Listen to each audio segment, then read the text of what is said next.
bed. All right, chapter 32. Pride and Prejudice.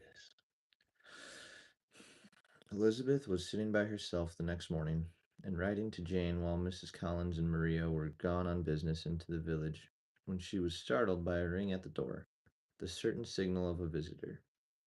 As she had heard no carriage, she thought it not unlikely to be Lady Catherine, and under that apprehension was putting her half-finished letter that she might escape all impertinent questions when the door opened, and to her very great surprise, Mr. Darcy, and Mr. Darcy only, entered the room.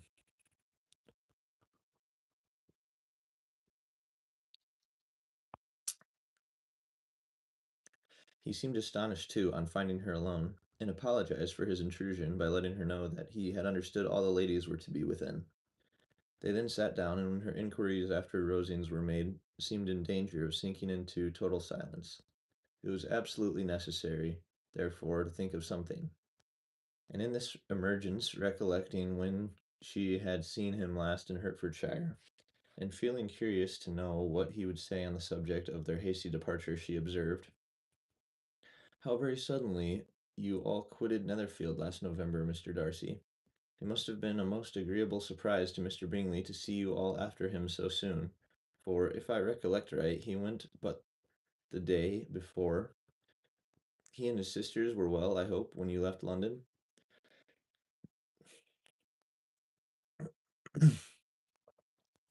"Perfectly so, I thank you." She found that she was to receive no other answer, and after a short pause added,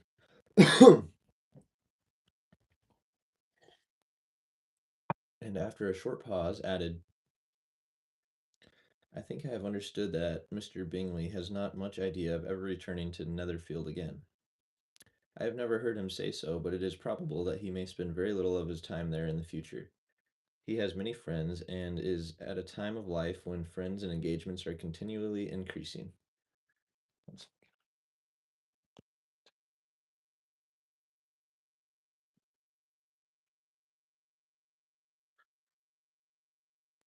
So Mr. Bingley is at a time in his life when friends and engagements are continually increasing. If he means to be but little at Netherfield, it would be better for the neighbourhood that he should give up the place entirely, for then we might possibly get a settled family there. But perhaps Mr. Bingley did not take the house so much for the convenience of the neighbourhood as for his own, and we must expect him to keep it or quit it on the same principle. "I should not be surprised," said Darcy, "if he were to give it up as soon as any eligible purchase offers." Elizabeth made no answer. She was afraid of talking longer of his friend, and having nothing else to say, was now determined to leave the trouble of finding a subject to him. He took the hint, and soon began with, "This seems a very comfortable house, Lady Catherine. I believe did a great deal to it when Mr. Collins first came to Hunsford. Lady Catherine, I believe, did a great deal to it when Mr. Collins first came to Hunsford. I believe she did, and I am sure she could not have bestowed her kindness on a more grateful object. Mr. Collins appears to be very fortunate in his choice of a wife. Yes, indeed, his friends may well rejoice in his having met with one of the very sensible women who would have accepted him or have made him happy if they had. My friend has an excellent understanding, though I am not certain that I consider her marrying Mr. Collins as the wisest thing she ever did. She seems perfectly happy, however, and in a prudential light it is certainly a very good match for her. It must be very agreeable for her to be settled within so easy a distance of her own family and friends." "An easy distance, do you call it? It is nearly 50 miles." "And what is 50 miles of good road? Little more than half a day's journey. Yes, I call it a very easy distance. I should never have considered the distance as one of the advantages of the match," cried Elizabeth. "I should never have said Mr. Collins was settled near her family. It is a proof of your own attachment to Hertfordshire. Anything beyond the very neighbourhood of Longbourn, I suppose, would appear far." As he spoke, there was a sort of smile which Elizabeth fancied she understood. He must be supposing her to be thinking of Jane in Netherfield, and she blushed as she answered, I do not mean to say that a woman may not be settled too near her family. The far and near must be relative and depend on many varying circumstances. Where there is fortune to make the expenses of traveling unimportant, distance becomes no evil. But that is not the case here. Mr. and Mrs. Collins have a comfortable income, but not such a one as will allow of frequent journeys, and I am persuaded my friend would not call herself near her family under less than half the present distance. Mr. Darcy drew his chair a little towards her and said, "You cannot have a right to say very such strong you cannot have a right to such you cannot have a right to such very strong local attachment. You cannot have been always at Longbourn."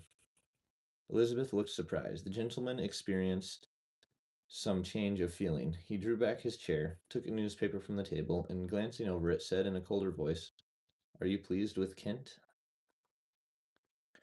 A short dialogue on the subject of the country ensued, on either side, calm and concise, and soon put an end to by the entrance of Charlotte and her sister, just returned from her walk. The tete-a-tete, I don't know, that word has come up a few times. The tete-a-tete surprised them. Mr. Darcy related the mistake which had occasioned his intruding on Miss Bennet, and after sitting a few minutes longer without saying much to anybody, went away. "What can be the meaning of this?" said Charlotte, as soon as he was gone. "My dear Eliza, he must be in love with you, or he would never have called us in this familiar way." But when Elizabeth told of his silence, it did not seem very likely, even to Charlotte's wishes, to be the case, and after various conjectures, they could at last only suppose his visit to proceed from the difficulty of finding anything to do, which was the more probable from the time of year.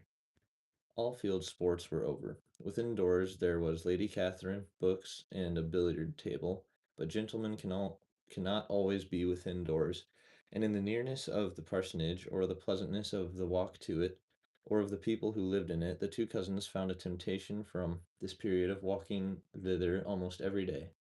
They called at various times of the morning, sometimes separately, sometimes together, now and then accompanied by their aunt.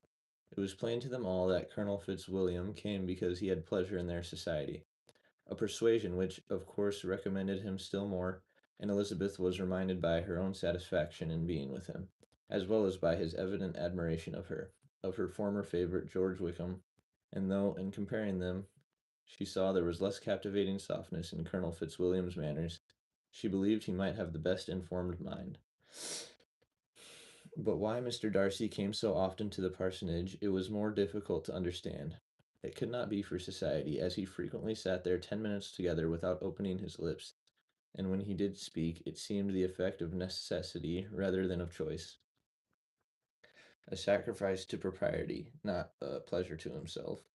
He seldom appeared really animated. Mr. Collins knew not what to make of him. Colonel Fitzwilliam's occasionally laughing at his stupidity proved that he was generally different, which her own knowledge of him could not have told her. And as she would liked to have believed this change the effect of love, and the object of that love her friend Eliza, she set herself seriously to work to find it out. She watched him whenever they were at Rosings, and whenever he came to Hunsford, but without much success. He certainly looked at her friend a great deal, but the expression of that look was disputable. It was an earnest, steadfast gaze, but she often doubted whether there were much admiration in it, and sometimes it seemed nothing but absence of mind. She had once or twice suggested to Elizabeth the possibility of his being partial to her, but Elizabeth always laughed at the idea, and Mrs. Collins did not think it right to press the subject. From the danger of raising expectations, from the danger of raising expectations which might only end in disappointment. For in her opinion it admitted not of doubt that all her friend's dislike would vanish if she could suppose him to be in her power. In her kind schemes for Elizabeth, she sometimes planned her marrying Colonel Fitzwilliam. He was beyond comparison the most pleasant man. He certainly admired her, and his situation in life was most eligible. But to counterbalance these advantages, Mr. Darcy had considerable patronage in the church, and his cousin could have none at all.